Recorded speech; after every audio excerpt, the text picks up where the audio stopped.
Hey shooters, this is John with Sun and Shadow, where we make tools for competitors and warriors. Welcome back to episode 2 of the Knights 6-arc LPR build.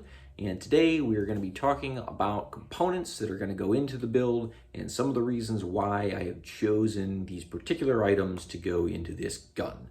So stay tuned and we will talk about it in a minute.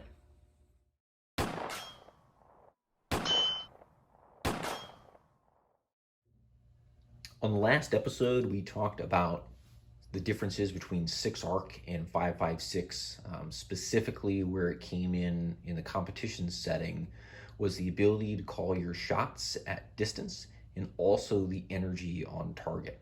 And what I'm going to do right now is switch over to a side-by-side view of 6-arc versus 5.56. You can get a little bit better idea of the real differences that are happening downrange.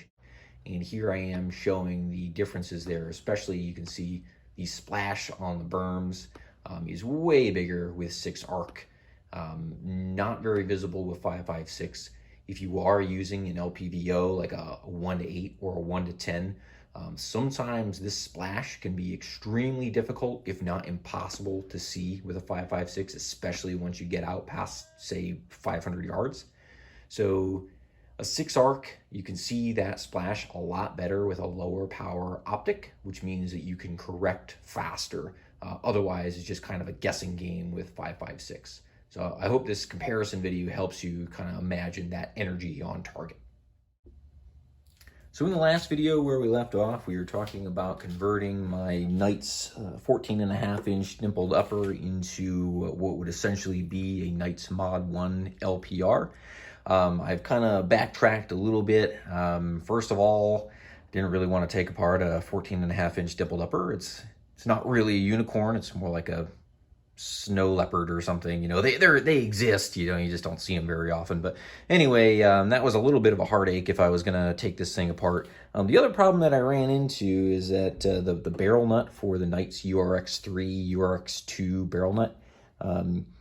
I have a tool that I can disassemble the rifle. However, I couldn't find any spare barrel nuts right now. They're impossible to find. They are literally unicorns. So trying to get one, just in case I mess this one up, I don't want to just have a useless upper, right? So since I couldn't find a barrel nut, kind of had to end up maybe tossing the idea of turning this gun into the 6-arc LPR. So what I'm going to do instead is I have found a pretty good deal on a 16-inch upper. This is a Mod 2 upper. And what I'm going to do is I'm going to take this gun apart, and you can see it's actually pretty darn similar to the Mod 2 LPR that I'm using right now as my primary gun. So now what's going to happen is I'm going to have this gun as a trainer, and I'm going to have this gun, hopefully the 6-arc, as my primary gun. So I bought the tool to take apart that 3.1 rail for the Knights 14.5-inch, and since I'm not going to use it now, that's totally cool. But now I needed to get some new tools in order to take apart this Mod 2 upper that we're looking at here. So a couple differences on this guy. We might show them a little bit later in the video, but it doesn't take regular AR-15 tools. Knights has a lot of proprietary tools that they use on these uppers. So we're going to need a couple of specialty items. The first is going to be a tool in order to remove the muzzle device. After that, we actually need to remove the gas block in here. There's actually a special wrench to remove the Mod 2 gas system gas block.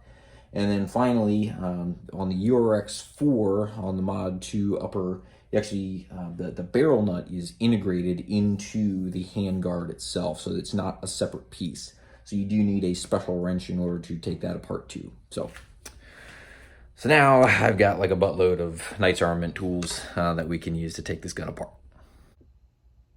So let's talk a little bit about the parts that are going to go into this build, or at least the parts that are relevant to the use of the 6-arc in a small frame gun.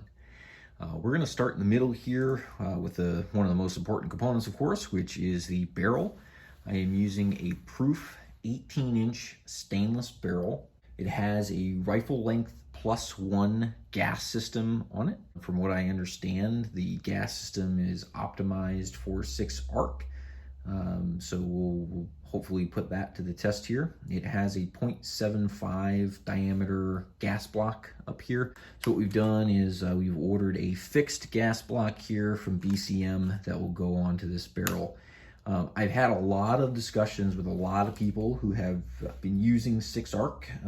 Maybe some of them were early adopters, and some of them have certainly had their own fair share of problems getting this gun to work effectively for them. A lot of them were kind of pushing me away from an adjustable gas block. As to the particular reasons why an adjustable gas block does not work very well, many of them were complaining about clogged gas tubes. I am not saying that there is a causation between adjustable gas blocks and clogged tubes, but what I am saying is, there was a lot of reports, and until we actually have a good solid answer as to why those clogged tubes were occurring, I am going to stay away from the adjustable gas block.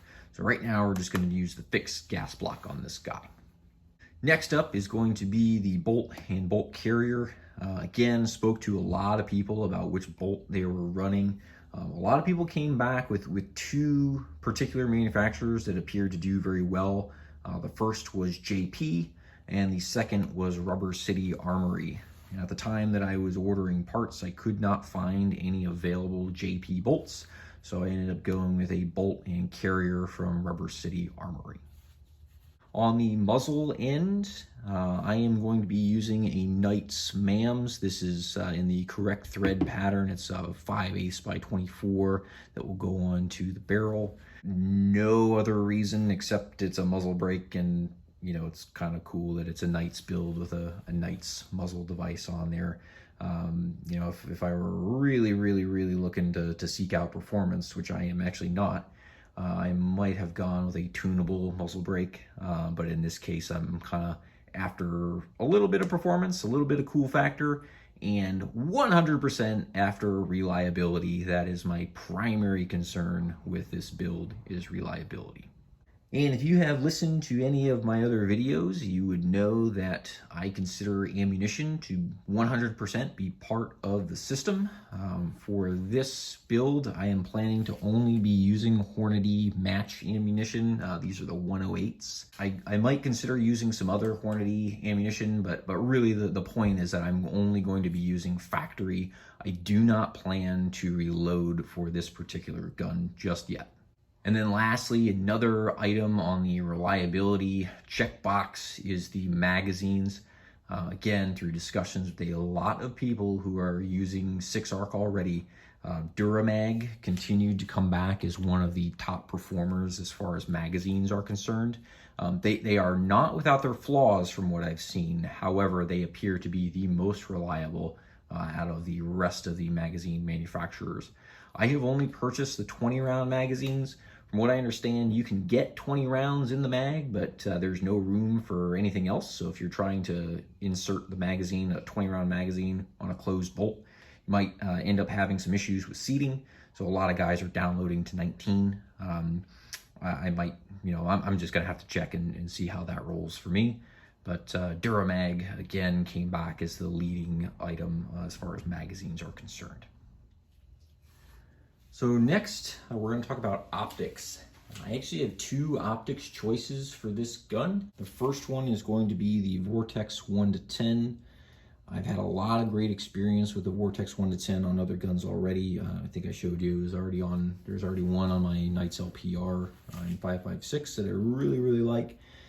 I think the 6-arc would be better paired with an optic with better magnification. So I also have this Night Force Attacker 4-16. The reason that I have two options here is because this gun is kind of going to be a dual role for me. I have two series that I am involved in this year. The first is the Quantified Performance Gas Gun series, which is a really fun series that showcases the capabilities of precision gas guns. And the second is the Tactical Games Sniper Challenge, which does have a gas gun division. 1-10 will be for the Quantified Performance series, because I am in the General Purpose division, where we are limited by both barrel length at 18 inches and magnifications, kind of, I guess, with your optic You need to have a 1 to 8, 1 to 10. It's kind of has to be an LPVO that you're running in the general purpose division. Now in the sniper challenge for the tactical games, I don't have a limitation on the optic or the barrel length, but since I've already picked the barrel length for quantified performance at 18 inches, that's what we'll roll with. And I am going to switch out the optic to this 4 to 16 when we move into the sniper challenge, which is going to be in the middle of this year. Again, I think the 6 arc is going to be better served with the 4 to 16 just because you have more distance available to you with that round. The effective range is certainly a lot further than the 5.56 is. I think 5.56 is maybe better paired with this 1 to 10, although could still use this 4 to 16 if you're really looking to call your shots. But again, because of that particular division that I am in Quantified Performance, the general purpose division, I cannot use this optic in that division, so we'll be using the 1 to 10 instead. And as a note for all of you Night Force fanboys out there, I will be removing the quality sticker. So that's the story today on the Knights LPR 6 arc build. Thanks everybody for watching. If you have any questions or comments, you can comment down below. Please hit the subscribe button, and on the next episode, we will start the build. Thanks very much for watching.